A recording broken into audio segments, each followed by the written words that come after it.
আকাশবাণী আগরতলা। স্থানীয় সংবাদ পড়ছি রাহুল চন্দ্রলোধ। এখনকার বিশেষ বিশেষ খবর হলো, মুখ্যমন্ত্রী অধ্যাপক ডাক্তার মানিক সাহা আজ সামাজিক মাধ্যমে বলেছেন, জাতীয় স্তরে 3টি পঞ্চায়েত পুরস্কার প্রাপ্তি রাজ্যের জন্য এক অভাবনীয় সাফল্য ও অত্যন্ত গৌরবের বিষয়। স্বাস্থ্য সচিব কিরণ গিত্তে জানিয়েছেন, কেন্দ্রীয় সরকার শিশুদের হাম প্রতিরোধক 90,000 টিকা রাজ্যে পাঠিয়েছে। ইএসআইসি চলতি শিক্ষাবর্ষের জন্য বীমাভুক্ত ব্যক্তির সন্তান কোটার আওতায় স্নাতক স্তরে মেডিকেল ও নার্সিং কোর্সে ভর্তির জন্য আবেদনপত্র আহ্বান করেছে।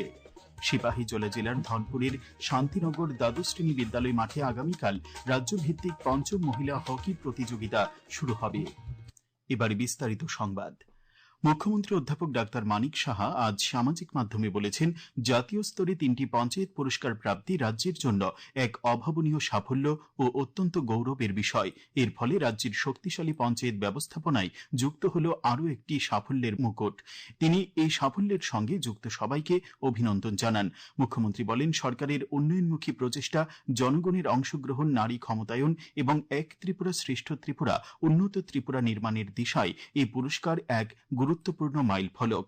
এদিকে আজ মহাকরণে এক সাংবাদিক সম্মেলনে পঞ্চায়েত মন্ত্রী কিশোর বর্মন জানান, দেশে গ্রামীণ স্বশাসন, বিকেন্দ্রীকরণ ও অংশগ্রহণমূলক উন্নয়নের ক্ষেত্রে ত্রিপুরা এইসব পুরস্কার অর্জনের মধ্য দিয়ে আবারও জাতীয় স্তরে নিজেদের দক্ষতার প্রমাণ দিয়েছে।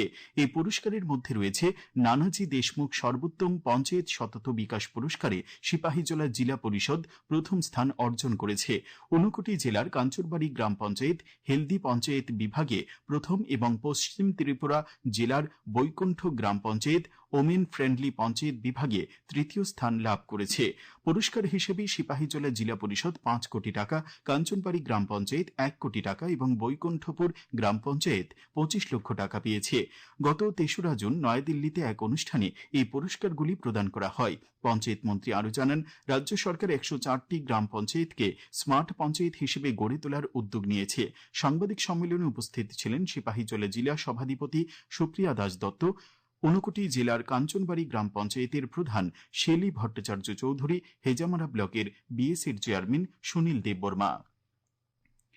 আগরতলা পৌর নিগমের মেয়র দীপক মজুমদার বলেছেন, শহরের বিভিন্ন পুকুর সংস্কারের মাধ্যমে জলাধার সংরক্ষণ, পরিবেশের ভারসাম্য রক্ষা এবং নাগরিকদের সুবিধা নিশ্চিত করার লক্ষ্যে কাজ করে চলছে পৌর নিগম।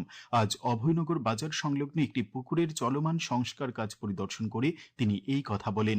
পরিদর্শনকালে তিনি কাজের অগ্রগতি ও গুণগত মান খতিয়ে দেখেন এবং দ্রুত কাজ সম্পন্ন করার নির্দেশ দেন। স্বাস্থ্য সচিব কিরণ গিত্তে আজ ঊনকোটি জেলার কৈলাসহরের ইরানি প্রাথমিক স্বাস্থ্য কেন্দ্রটি পরিদর্শন করেন। সঙ্গে ছিলেন ঊনকোটি জেলার জেলাশাসক মেঘা জৈন, পরিবার কল্যাণ ও রোগ প্রতিরোধ দপ্তরের অধিকর্তা ডাক্তার অঞ্জন দাস, জাতীয় স্বাস্থ্য মিশন বা এনএচএম এর সদস্য সচিব ডাক্তার সৌভিক দেববর্মা। স্বাস্থ্য সচিব সেখানে স্বাস্থ্য আধিকারিক ও স্বাস্থ্যকর্মীদের সাথে বৈঠক করেন। হাম প্রতিরোধে গৃহীত পদক্ষেপ সম্পর্কে অবহিত হন। স্বাস্থ্য সচিব কিরণ গিত্তে সাংবাদিকদের জানান, 10 বছর বয়স পর্যন্ত সব শিশুকে হাম প্রতিরোধক টিকা দেওয়া হবে। কেন্দ্রীয় সরকার থেকে 90,000 টিকা রাজ্যে এসেছে। আশাকর্মী ও স্বাস্থ্যকর্মীরা বাড়ি বাড়ি গিয়ে টিকা কার্ড নিরীক্ষা করবেন। এছাড়াও সচেতনতামূলক প্রচারও চালাবেন তারা। রেলমন্ত্রী অশ্বিনী বৈষ্ণব আজ কলকাতায় জানান, রেল মন্ত্রক শিলিগুড়ি থেকে দিল্লি পর্যন্ত বুলেট ট্রেন চালুর সিদ্ধান্ত নিয়েছে। এর জন্য আনুষঙ্গিক কাজ শীঘ্রই শুরু হবে। তিনি জানান, শিলিগুড়ি থেকে মাত্র 6 ঘণ্টায় পাটনা, বারাণসী, কানপুর হয়ে দিল্লি পৌঁছবে বুলেট ট্রেন। গত 12 বছরে ভারতের কৃষিক্ষেত্রে কৃষকদের ক্ষমতায়নে এক ব্যাপক সম্প্রসারণ দেখা গেছে। কৃষকদের সহায়তার লক্ষ্যটি এখন কেবল কল্যাণের মধ্যে সীমাবদ্ধ না থেকে উৎপাদনশীলতা, আয়ের নিরাপত্তা, বাজারের সুগমতা, পরিকাঠামো এবং প্রাতিষ্ঠানিক স্থিতিস্থাপকতা শক্তিশালী করার দিকে প্রসারিত হয়েছে। ভারতের কৃষিক্ষেত্রে নতুন নতুন শক্তি জুগিয়েছে প্রধানমন্ত্রী ফসল বীমা যোজনা। এই যোজনা কৃষকদের সারা বছর নির্ভয়ে চাষাবাদের জন্য ভরসা জুগিয়েছে। এই ক্ষেত্রে প্রধানমন্ত্রীর দূরদর্শী সিদ্ধান্ত সাধারণ কৃষকদের জীবনে নিশ্চয়তার নতুন দিগন্ত উন্মোচন করেছে। একটি প্রতিবেদন। ভারতের কৃষি ক্ষেত্রকে আরো সুরক্ষিত এবং শক্তিশালী করতে কেন্দ্রীয় সরকার একাধিক গুরুত্বপূর্ণ পদক্ষেপ গ্রহণ করেছে।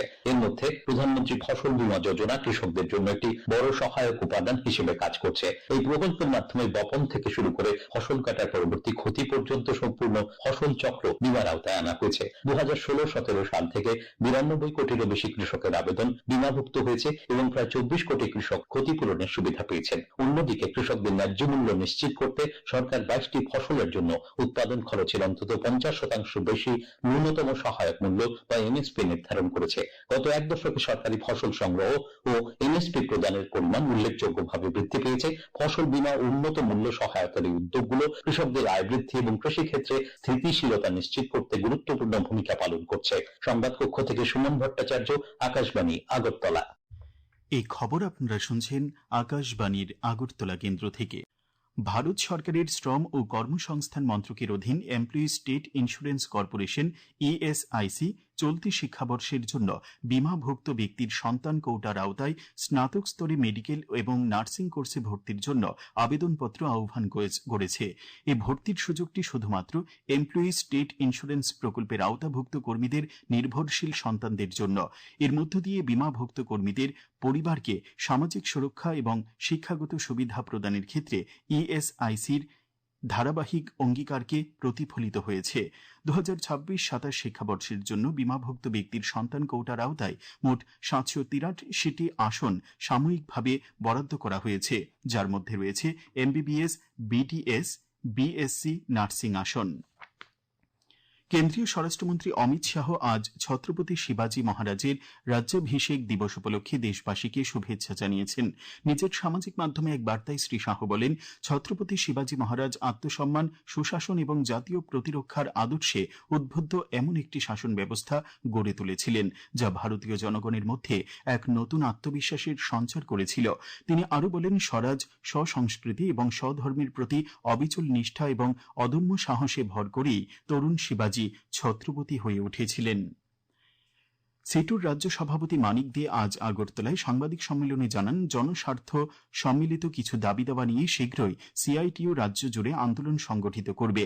উল্লেখযোগ্য দাবিগুলির মধ্যে রয়েছে শ্রম কোড বাতিল, পেট্রোল, ডিজেল এবং বিদ্যুৎ বিল সহ নিত্য প্রয়োজনীয় সামগ্রীর মূল্য নিয়ন্ত্রণ করা। সাংবাদিক সম্মেলনে উপস্থিত ছিলেন সিটুর রাজ্য সাধারণ সম্পাদক শঙ্কর প্রসাদ দত্ত। কৃষি ও কৃষক কল্যাণ মন্ত্রক জানিয়েছে, এখনো পর্যন্ত দেশের 9,42,000-এরও বেশি কৃষক ক্ষেত বাঁচাও অভিযানে যুক্ত হয়েছেন। এর ফলে সুষম সার ব্যবহারের এই উদ্যোগটি একটি সর্বভারতীয় গণ আন্দোলনে পরিণত হয়েছে। কেন্দ্রীয় কৃষি ও কৃষক কল্যাণ মন্ত্রকের এই অভিযানের লক্ষ্য হল সুষম সার প্রয়োগকে উৎসাহিত করা, মাটির উর্বরতা সংরক্ষণ এবং উন্নত কৃষি পদ্ধতির প্রসার ঘটানো। মন্ত্রক জানায়, এই অভিযানের আওতায় এখনো পর্যন্ত 17,800-এরও বেশি সচেতনতামূলক কর্মসূচির আয়োজন করা হয়েছে। সিপাহীজলা জেলার ধনপুরের শান্তিনগর দ্বাদশ শ্রেণী বিদ্যালয় মাঠে আগামীকাল রাজ্যভিত্তিক পঞ্চম মহিলা হকি প্রতিযোগিতা শুরু হবে। রাজ্যের 7টি জেলা থেকে সিনিয়র মহিলা হকি দল অংশগ্রহণ করবে। ভারতীয় আবহাওয়া বিভাগের পক্ষ থেকে জানানো হয়েছে, দক্ষিণ পশ্চিম মৌসুমী বায়ু আজ কর্ণাটক, অন্ধ্রপ্রদেশ, মহারাষ্ট্রের কিছু অংশ, তামিলনাড়ুর বেশিরভাগ অংশে প্রবেশ করেছে। তাছাড়া উত্তর পূর্বাঞ্চলের মিজোরাম ও মণিপুর অভিমুখে অগ্রসর হচ্ছে। প্রাক বর্ষা পরিস্থিতিতে আগামীকাল থেকে 12 জুন পর্যন্ত ত্রিপুরা, নাগাল্যান্ড, মণিপুর ও মিজোরামে ভারী বৃষ্টিপাতের সম্ভাবনা রয়েছে।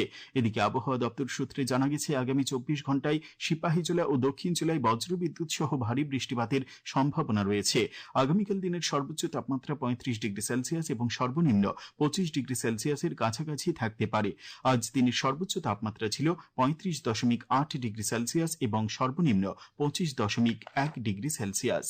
শেষ করার আগে খবরের বিশেষ অংশগুলি আরেকবার পড়ছি।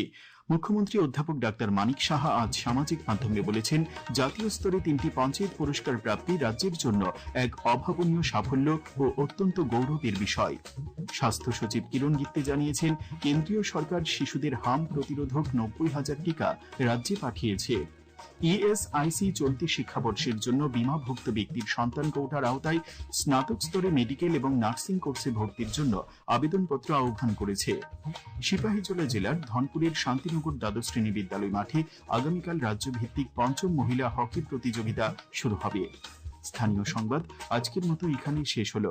পরবর্তী বাংলা স্থানীয় সংবাদ প্রচারিত হবে আগামীকাল সকাল 7:35